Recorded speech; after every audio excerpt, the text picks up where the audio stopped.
दोस्तों, आप सभी को मालूम है कि धर्मशाला क्षेत्र में क्या क्या हो रहा है। अरे असली है बेटे तो आज यहाँ आते वो जब के 24 को 2022 में देवतुल्य जनता का मैं बहुत बहुत आभार प्रकट करना चाहता हूं कि हमने कल बहुत ही शॉर्ट नोटिस पे इनको निवेदन किया कि एक छोटी सी बैठक हमने करनी है और आज सारे लोग आज यहाँ पे इकट्ठा हुए। इनका भी मैं बहुत बहुत धन्यवाद करता हूँ। आप लोगों का भी बहुत बहुत आभार कि आप लोग यहाँ पे आए।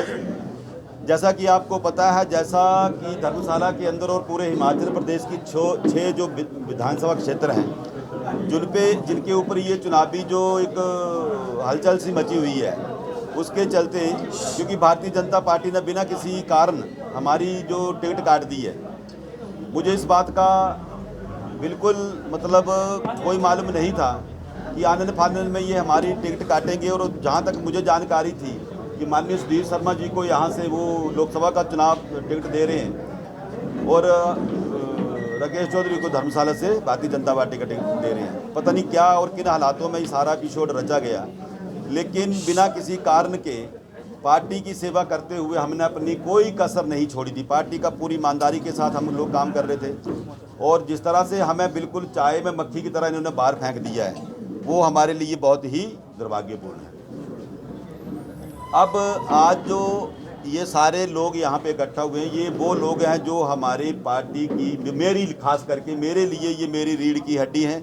यही वो लोग हैं जिनका मैं बहुत आदर मान सम्मान और दिल से मैं इनके लिए आभार प्रकट करना चाहता हूं कि इन्होंने पिछले इंडिपेंडेंट चुनाव के दौरान मुझे 17,000 वोटों के ऊपर पहुंचाया था। और जब मुझे भारतीय जनता पार्टी का टिकट मिला था, उस वक्त भारतीय जनता पार्टी का संगठन जो सारा छिटक गया था, लेकिन यही वो लोग जो कंधे से कंधा मिला के मुझे 24,000 वोटों तक पहुँचा दिया था इन लोगों ने। इनका मैं सदा आभारी था, आभारी हूँ और आभारी ही रहूँगा। और जैसा अब यहाँ पे हम इनके साथ बात करेंगे, आगामी हमने क्या रणनीति बनानी है।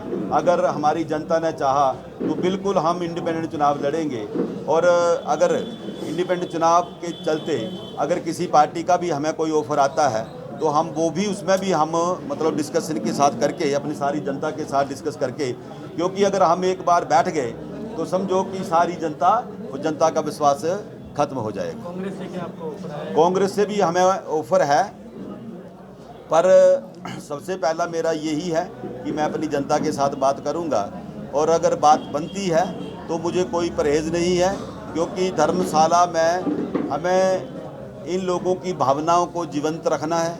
इसके लिए, क्योंकि मेरे लिए तो जब मैंने भारतीय जनता पार्टी ज्वाइन की थी तो मुझे तो बड़े बड़े स्मार्ट लोगों ने ये टैग दे दिया कि ये दल बदलू है, लेकिन आज जो लोग भारतीय जनता पार्टी में जिनका विलय हुआ है तो वो बोल रहे हैं कि समय की पुकार है, उनके लिए पुकार है और हमारे लिए दल बदल है। तो अब मुझे लगता है कि इस राजनीति से तो अब ये पर्दा बिल्कुल, ये चद्दर जो है वो हट ही जाएगी भी, कहाँ कौन कहाँ गया। और राकेश चौधरी को छोड़ो, बड़े बड़े दुनिया के इतने महान नेता जिन्होंने पूरी ज़िंदगी अपनी पार्टी में लगाई और एक झटके में यहाँ से वहाँ हो जाते हैं, ये कोई बड़ी बातें नहीं हैं। ज़रूरत हुई तो जैसे समय की पुकार होगी हम वैसा डिसीजन लेंगे। भाजपा के सभी पदों से इस्तीफा दे रहे हैं? बिल्कुल, मैंने सामूहिक आपके पत्रकार वार्ता में ये कही है कि मैं सभी अपने पदों से जो भारतीय जनता पार्टी ने मुझे पद दिए थे, ओबीसी का मैं उपाध्यक्ष था, प्रदेश मोर्चा का और प्रदेश कार्य समिति का मैं सदस्य था, मैं उन सभी पदों से आप लोगों के माध्यम से मैं डॉक्टर राजीव बिंदल जी को अपना संदेश देना चाहता हूँ कि मैं सभी पदों से अपना त्यागपत्र ले लूँ।